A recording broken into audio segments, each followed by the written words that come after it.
Cumprimento a todos com a paz do Senhor.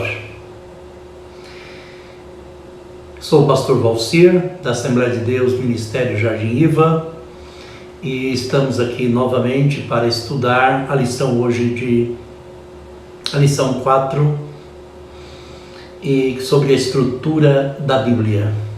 Gostaríamos que você que está chegando agora se inscrevesse no canal, desse aí o seu like. Então nosso questionamento hoje é: a Bíblia tem uma estrutura? Essa estrutura ajuda a gente a compreendê-la melhor? Estas e outras questões é o que nós vamos estudar nesta aula hoje.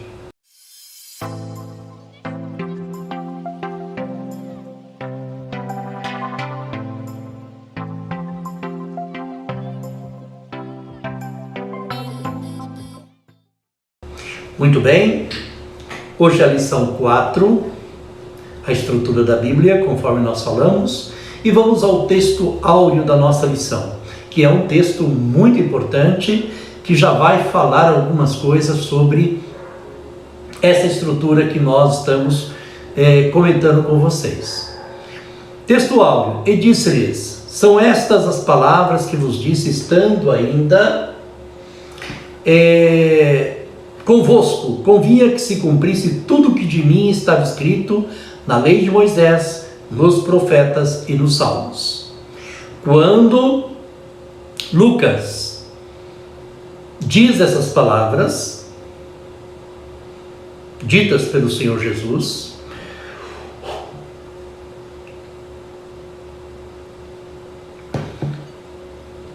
ele deixa claro aqui a estrutura da Bíblia judaica.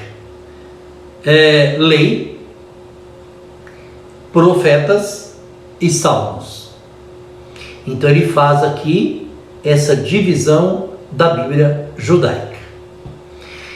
Na nossa verdade prática diz assim: a Bíblia se divide em Antigo e Novo Testamento, totalizando 66 livros divinamente inspirados. Toda ela é nossa única regra de fé e prática. Toda ela é nossa única regra de fé e prática. Então vamos lá, 66 livros divinamente inspirados, e ela inteira, toda a Bíblia. Toda a Bíblia é nossa regra de fé. Muito bem. Aqui, na Bíblia nossa, 66 livros. Falaremos mais sobre isso no decorrer dessa lição. A nossa leitura bíblica em classe está lá em Lucas capítulo 24.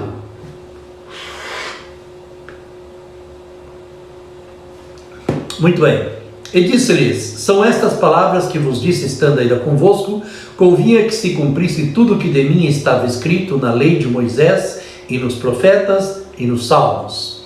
Então abriu-lhes o entendimento para compreenderem as Escrituras. E disse-lhes, assim está escrito, e assim convinha que o Cristo padecesse, e ao terceiro dia ressuscitasse dos mortos.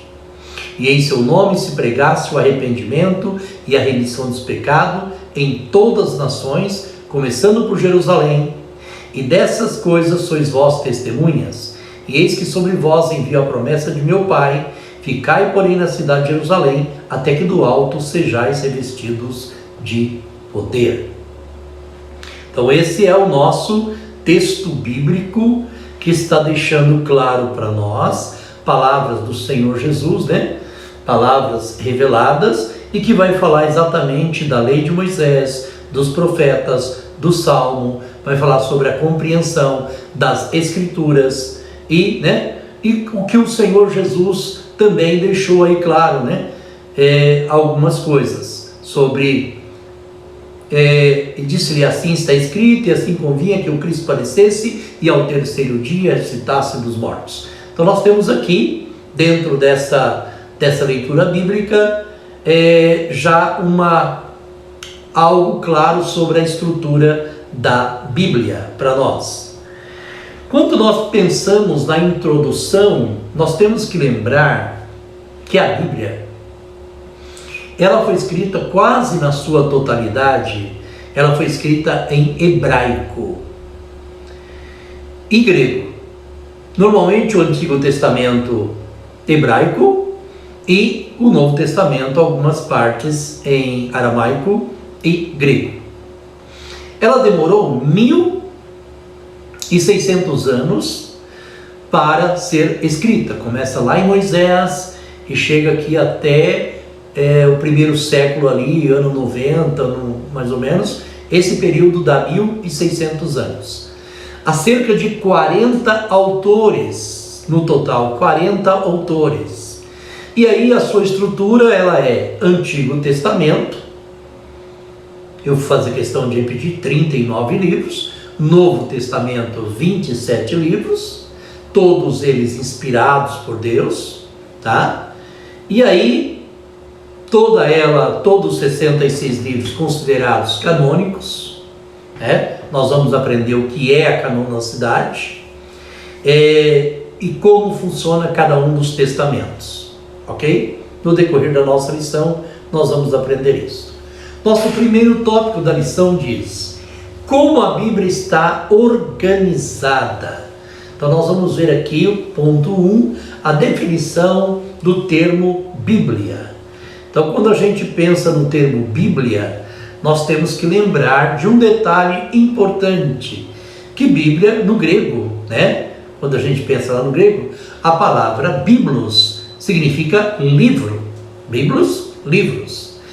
E quando a gente pensa na palavra de Deus, ela já tem, esse livro já tem a conotação de santidade, de qualidade sagrada. Isso é importante que a gente lembre disso. Quando a gente para analisar um pouquinho mais, por volta do ano 150, os cristãos passaram aí a usar o termo grego, que é o ta Bíblia, né? Ta Bíblia, conforme o nosso comentarista coloca aí, se refere aos livros, que era o conjunto de livros que eram considerados inspirados por Deus. Então a Bíblia, né? Ela é chamada de Bíblia, passou a ser chamada de Bíblia, e depois também Paulo, lá em Romanos 1, verso 2, ele vai falar também sobre as Escrituras. Tá? Então isso é importante, ele vai falar sobre as Escrituras. Ok? Vamos ao próximo. O cânon da Bíblia. Tá? Vamos entender aqui, a expressão cânon significa uma vara de medir, como se fosse uma régua, tá? Uma vara de medir. Quando a gente fala em cânon, no grego, aí a gente tem que levar em consideração, para a questão teológica, né? Nós vamos que aí seria uma avaliação. Então quando a gente pensa em cânon, primeira coisa, uma vara de medir. Depois quando a gente vai colocar isso dentro da questão teológica, aí é uma avaliação para entender, para identificar quais livros eram considerados sagrados, ok? E nesse sentido, logicamente, o cânon bíblico, né, está repleto aí, né, não pode ser acrescentado e nem tirado. Então, com outro detalhe importante, que a Bíblia tem 66 livros divinamente inspirados. E que eu disse que eu ia ficar repetindo para guardar, 39 no Velho Testamento, 27 no Novo Testamento, todos eles aí, né, já reconhecido pelo povo, pelas pessoas, né, nós vamos entender esse detalhe aí, por que né, isso acontece. E outra coisa importante, o Espírito Santo, ele guiou aí o povo a reconhecer aí a autoridade desses escritos, né, como regra de fé e prática. Então, entendemos aí a questão do cânon. Vara de medir, mas na questão teológica, cânon, que é do grego, ele se refere aí a uma avaliação para identificar quais livros eram considerados sagrados. Muito bem. Parte 3, os dois testamentos.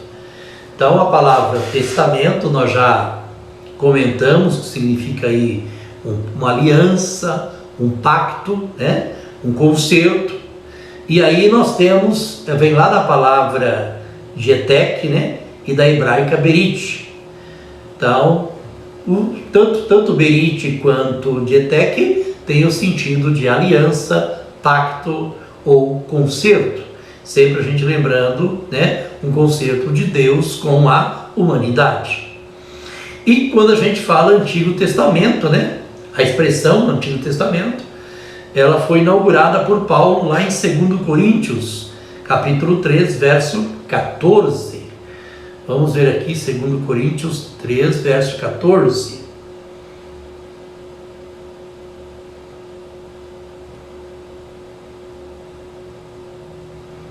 Segundo Coríntios 3, verso 14. Tá? Para que a gente possa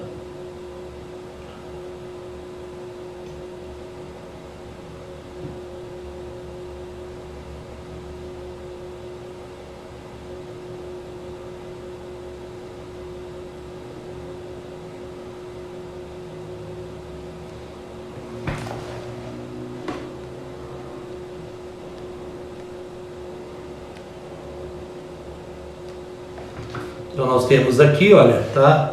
Desculpa a demora. Mas os seus sentidos foram endurecidos, porque até hoje o mesmo véu está por levantar na lição do Velho Testamento, o qual foi por Cristo abolido. Então Paulo foi aí um dos primeiros a usar esta expressão, né? Lá em 2 Coríntios 3, verso 14, tá? Logicamente que ele está se referindo aí a todos os livros já reconhecidos pelos judeus como escritura, tá? Que era a lei, os profetas e os salmos, tá? E o termo, isso é um termo Antigo Testamento. Quando a gente lembra, ela é dividida em Antigo Testamento e Novo Testamento. Quando a gente fala do Novo Testamento, foi usado aí para se referir ao cumprimento profético de Jesus como mediador de uma nova aliança. Então, o Novo Testamento vai falar começa nos Evangelhos, com a história de Jesus, depois nós temos as cartas, né? E temos ali todas aquelas cartas e Apocalipse. Então, sem dúvida nenhuma, deixa claro isso para nós que esse conjunto como 27 livros. Ok? E essa expressão também passou a designar escritos inspirados dos cristãos, igualmente reconhecido como escritura. Então, tanto no Antigo como no Novo Testamento, a gente tem isso aqui como já escritura. Ok? Então isso é importante. Mas vamos tentar entender, quando a gente falou dois testamentos, né? Vamos tentar entender o Antigo Testamento primeiro, para que a gente possa ter uma noção. Quando a gente fala em Antigo Testamento, nós temos que lembrar os 5 primeiros livros da Bíblia, os 5 primeiros livros que foram escritos por Moisés, né? Gênesis, Êxodo, Levítico, Número e Deuteronômio. Gênesis, Êxodo, Levítico, Número e Deuteronômio. Esses 5 primeiros livros da Bíblia é chamado de Pentateuco, ok? 5 primeiro livro é chamado de Pentateuco. Ok? Depois do Pentateuco, nós temos os livros históricos, nas continuidades. Aí nós temos 12 livros, que é Josué, Juízes, Ruth, 1 Samuel, 2 Samuel, 1 Reis, 2 Reis, 1 Crônica, 2 Crônica, Esdras, Neemias e Esther. Então nós vamos ter aí 12 no total. 12 livros no total. 12 com 5, 17. Depois nós temos outra divisão. A primeira divisão, Pentateuco. A segunda divisão, livros históricos. A terceira divisão, livros poéticos. E nós temos Jó, Salmos, Provérbios, Eclesiastes, Cantares. Antigo Testamento. Então já fomos aí para, né, 12, 17, 22. Depois, na sequência, nós temos os profetas maiores, tá? Aí nós temos Isaías, Jeremias, Lamentações, Ezequiel e Daniel. E na sequência nós temos aí os profetas menores, que também são 12. Oséias, Joel, Amós, Obadias, Jonas, Miqueias, Naum, Abacuque, Sofonias, Ageu, Zacarias e Malaquias. Com isto, a gente perfaz um total de 39 livros no Antigo Testamento. Então, o Antigo Testamento é composto por 39 livros. Ok? Lembrando que a divisão do Antigo Testamento pelos judeus em lei, profetas, salmos ou escritos, que era outra palavra usada, tá? Apesar da cultura judaica utilizar, não muda nada, continua sendo os 39 livros também para os judeus, ok? Tanto judeus como cristãos, ok? Quando a gente fala quando a gente fala da canonicidade do Antigo Testamento, como é que isso aconteceu? Aí a gente precisa ter em mente algumas coisas, né? São 3 fatores que vai determinar a canonicidade do Antigo Testamento. Primeira coisa, a inspiração. Chegou através do método chamado cânon, que era uma análise. Através dessa análise chegou à conclusão de que havia uma inspiração divina, né? Então, o primeiro passo, primeiro método, vamos dizer assim, a primeira avaliação sobre se um livro é canônico ou não, é saber se ele tem uma inspiração. O que é isso? Vai atestar se esse livro ele foi inspirado ou não pelo Espírito Santo. Primeira coisa. Então eles analisam ali o texto, as palavras escritas, se ela entra em contradição ou não, e ali vai perceber se elas foram inspiradas ou não. Segundo ponto, importante, reconhecimento do povo de Deus. O povo que está vivendo naquela época reconhecia esses escritos, tinha eles como sagrados, protegeram eles, guardaram eles. Segundo ponto. Terceiro ponto, preservação pelo povo de Deus. Não só reconhecimento, mas preservação. Então esses são os 3 pontos: inspiração, reconhecimento e preservação. O livro passou por esses 3 pontos, ele era considerado canônico. Ok? Dentro desses 3 pontos já tinha aí que os livros do Antigo Testamento foram aí, né, considerados 39 canônicos. Tem mais? Tem. Nós já estudamos na lição passada sobre os livros apócrifos e os pseudos apócrifos, né? Que eram livros que não foram considerados canônicos e livros escritos por pessoas, mas designada como se outra tivesse escrito. Eram os pseudos. Mas nós estamos falando de livros canônicos, ok? No Antigo Testamento, nós temos algumas particularidades no Antigo Testamento. Quais são estas particularidades que nós temos no Antigo Testamento? Tá? Quase a totalidade foram escritos em hebraico. Olha que interessante, em hebraico, que também era chamada como língua de Canaã. Está lá em Isaías 19, verso 18. Algumas porções foram escritas em aramaico, como algumas coisas lá, né? Gênesis, Esdras, vai comentar também lá em Daniel. Nós temos algumas coisas escritas aí em aramaico, né? Que era o aramaico? Era uma espécie de dialeto que deu origem à língua árabe. Outra coisa interessante do Antigo Testamento aí, tá? O último livro canônico foi Malaquias, que foi concluído aí em 430 a.C. Tá? Então Então começa lá em Moisés, né?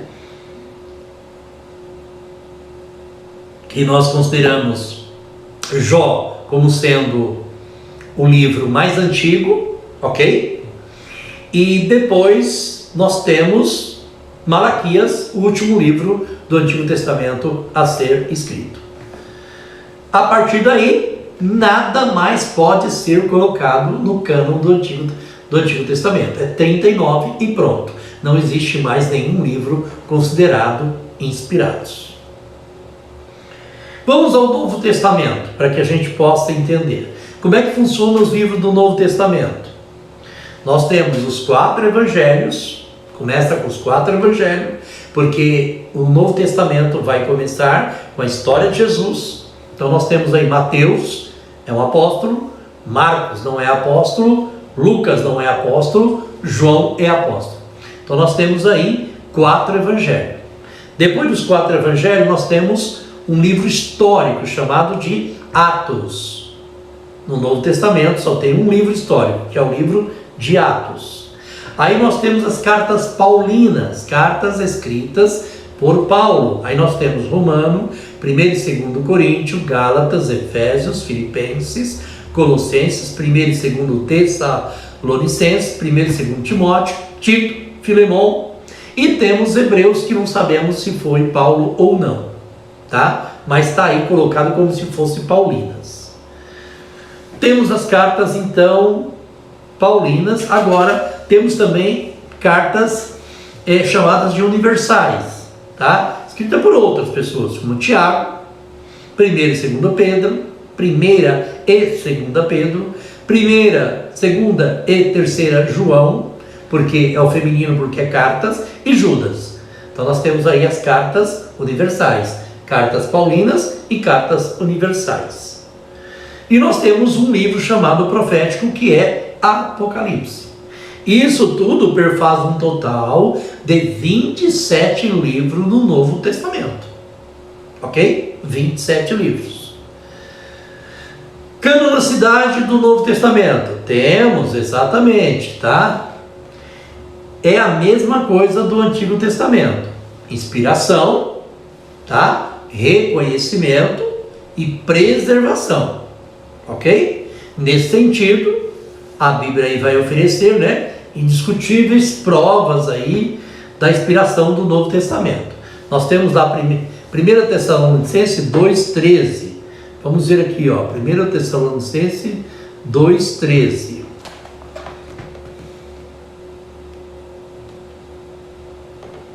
Primeiro Tessalonicenses 2,13. Diz assim o texto, ó: por isso, damos sem cessar graças a Deus, pois havendo recebido de nós a palavra da pregação de Deus, a recebeste não como palavra de homem, mas, segundo é, na verdade, como palavra de Deus, a qual também opera em nós os que crestes. Então está aí deixando claro que é a palavra de Deus. Ok? Outra coisa importante é reconhecer que os livros do Novo Testamento, todos eles eram fidedignos, perfeito, desde o início, né? Os escritos foram assim, os falsos foram refutados pela igreja. A igreja, quando pegou lá no início alguns escritos falsos, ela já foi excluindo, refutando que não eram verdadeiros, tá? Então isso a gente já vai ter mesmo. Agora, em relação à conservação, os primeiros cristãos adotaram a prática da leitura, né, dos livros autorizados em suas reuniões e culto. Então, as cartas que Paulo enviava, ele já mandava ler essas cartas em outras cidades. Então já era um costume entre eles de lerem as cartas. Então eles já liam as cartas. Isso era muito importante, porque isso vai demonstrar autoridade. Então, se essas cartas estão sendo lidas, já é uma prática de que elas são verdadeiras, ok? Então, esse é um outro ponto importante, tá? Mediante tais fatos, atesta-se que desde o começo da igreja primitiva, reconheceu e preservou os livros canônicos, alicerçados sobre o fundamento dos apóstolos e dos profetas. Então, desde o Antigo Testamento, sempre procuraram preservar os livros canônicos. Terceiro ponto aí, particularidade do Novo Testamento, né? Todos os livros do Novo Testamento foi escrito em grego koiné, né? Então aí que era um dialeto comum aí, né? Dentro da cultura grega, tá? E que acabou auxiliando muito na pregação do Evangelho, porque quando os gregos dominaram todo o reino, eles implantaram aí a língua como algo obrigatório. Então toda a província, Carlos Magno fazia o seguinte: toda a província que ele conquistava, ele obrigava o povo a falar o grego, ok? Então o grego se difundiu muito, e isso contribuiu também para o crescimento do Evangelho lá nos primórdios do cristianismo, tá?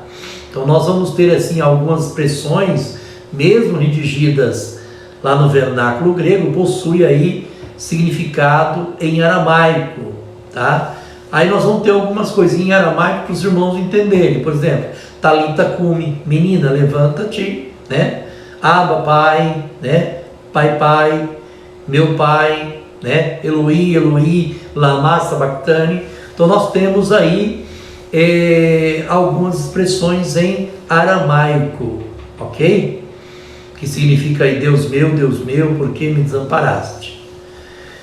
Mas uma coisa importante, irmãos, olha, o último livro do Novo Testamento a ser escrito, lá em 96, foi Apocalipse, né? De João. E aí encerrou o Novo Testamento. E aí perfaz o Novo Testamento com 27 livros inspirados, ok? E em 1555, o Novo Testamento foi dividido em versículo. Olha que interessante, tá? Foi dividido em versículo, ok? Isso é importante a gente lembrarmos, ok? E aí vamos chegando aqui à conclusão, né? Passamos rápido aqui, mas é para ficar prático para você. Então, lembrando, a Bíblia contém 66 livros, como único livro, tá? O único livro. Todos esses livros são considerados canônicos, sem dúvida nenhuma, tanto o Antigo como o Novo Testamento. Os critérios, o que utilizaram para poder tornar um livro canônico foi a inspiração, o reconhecimento e a preservação. Usaram esses 3 critérios, ok? E a comprovação desse critério, ele revela aí que as escrituras foram aceitas, preservadas como livros autorizados por Deus. Então que Deus te abençoe grandemente, e eu espero que você possa usar um pouquinho desse comentário um pouco rápido hoje para o preparo da sua lição. Que Deus te abençoe grandemente em nome de Jesus.